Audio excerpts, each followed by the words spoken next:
Welcome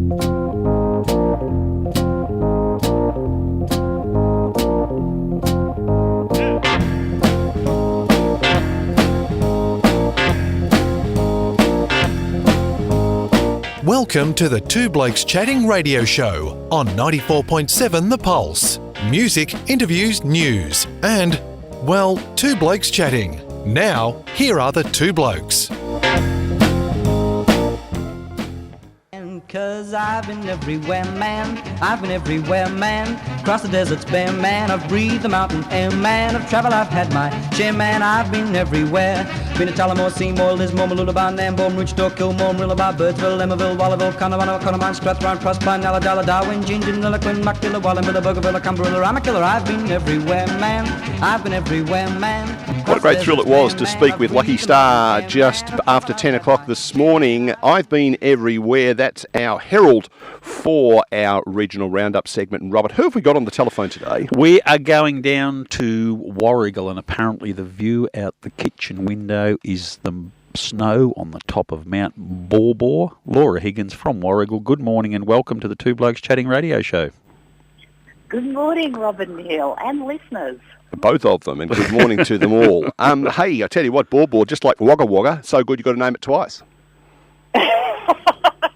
Absolutely, and it must be because all the brilliant things you can do here in this region. Absolutely. I tell you what, Rob, we won't have any difficulty getting some positive things said about Warragul from Laura. Laura, tell us about Warragul. Where is it? And tell us a bit about the town.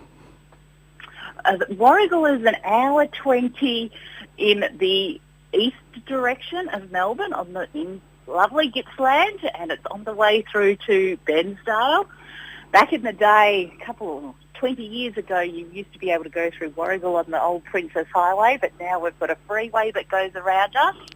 And we're an hour to the snow and an hour to the ocean. And watch this, you go past the Lardner Park. I've been there.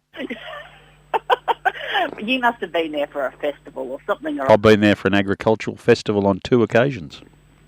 Oh, for Farm World, perhaps. Farm World, yes, as a exhibitor as opposed to a visitor. Yeah. That's a hard word to say, that. What they do is they put Rob a rope around his neck and they walk him around the arena. No, it's not that sort of show. It's different to that. Oh, when you say you're an exhibitionist, is that what you said? It's an animal-free exhibition, okay. Lardner. And what a big place it is. And that's right on your doorstep, isn't it?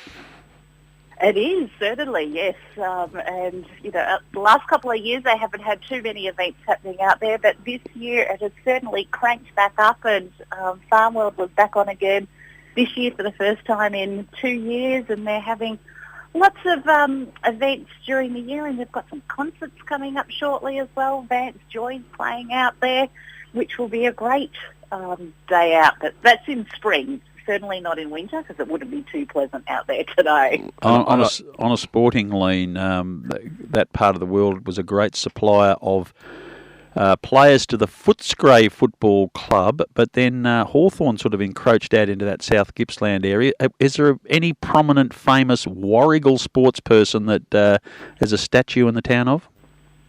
Well, there's not actually the sports person there is. There's Lionel Rose, actually. Oh, he'll do.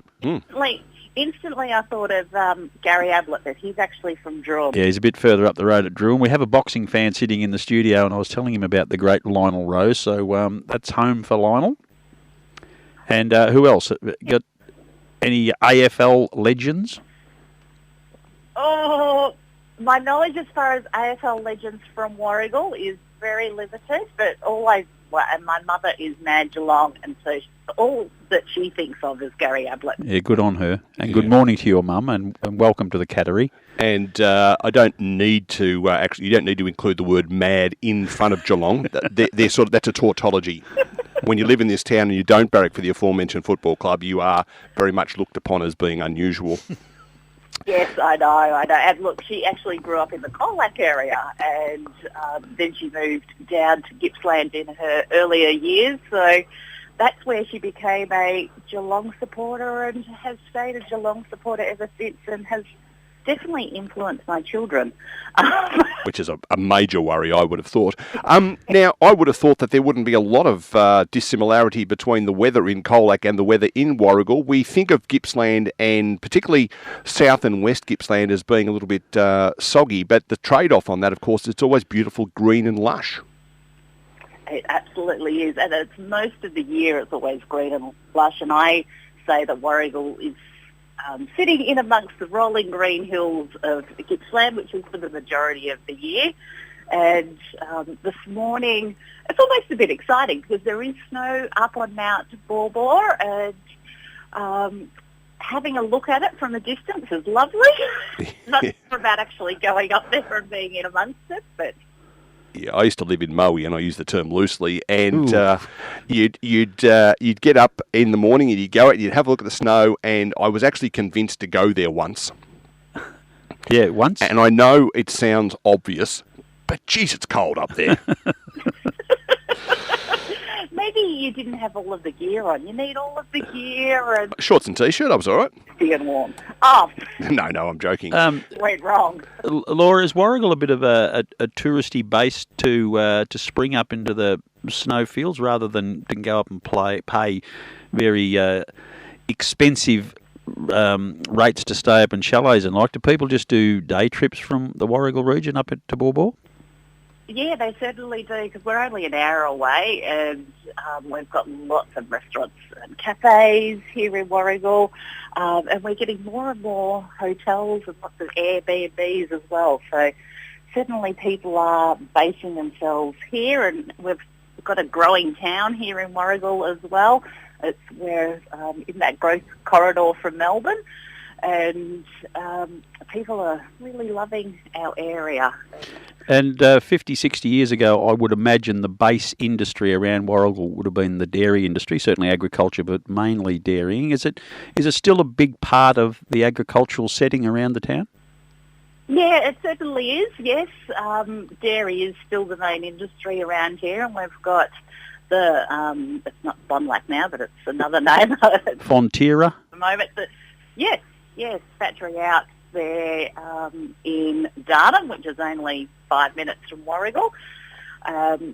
So it's, still the main industry in our region. And I was chatting to Neil a couple of weeks ago. We were saying about how we have our local farm market, but it's actually recently closed. They're moving it a little bit further out of town, which is a slight shame.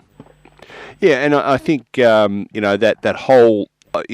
I loved your optimism by saying that you're only an hour, 20 minutes from Melbourne, because it does involve the Monash Freeway, which could in fact mean you're 3 hours from Melbourne. But I think with the close proximity to Melbourne, you've got that ability to live in Warragul, commute to Melbourne a couple of days a week, either by train or by car. And I would think that therefore is having a bit of an impact on the demographic of the folk living there, but also, I guess, the way the town operates. Yeah, absolutely, and we're certainly seeing more and more people, especially during COVID, move out to our area, because if you do go on a train, mostly that's on time, in an hour 20, but as you say, the Monash can be quite some time on different varying days. But the best bit about living in Warragul is we're still very regional and rural, and so I'm looking out onto paddocks and I can see cows, and you've certainly still got that lifestyle as well, but yet you've still got a town that's quite bustling with lively activity, and there's plenty of things to do, and there's always plenty of cafes, which is top on my list. Yes, and Rob's just disappeared into the other studio, if you're wondering why I'm asking all the questions now. He changes into a different program, you see. So, I think the great thing from my perspective, and everyone says the same thing, you've got that mix between country and city, haven't you? You've got all the things you need in town to be a standalone regional town, but at the same time, you're literally on the doorstep of Melbourne. Yeah, absolutely, and very much like Geelong as well. Our population certainly is a little bit less, but it is the best of both worlds, and from somebody that lived in the city for a period of time, I still like to go in there on the occasion, but having that regional lifestyle where we've got lots of open space is certainly something that I like to do, with plenty of walks and bike rides. Yeah, absolutely. Well, Laura, we're going to let you go because we're coming up to the 11 o'clock weather report and so on. But, folks, it literally is only a couple of hours away. Get in the car over the weekend, maybe on Sunday if you've got nothing else to do. You've got Monday off. Get in the car, whistle down to Warragul and just go to any cafe and say that Laura sent you, and I'm sure they'll smile sweetly at you. Absolutely. Thank you so much. It's been a great pleasure having you on the Two Blokes Chatting radio show. Laura Higgins down in Warragul. Chat soon. Thanks, Neil. Bye. See ya. Bye.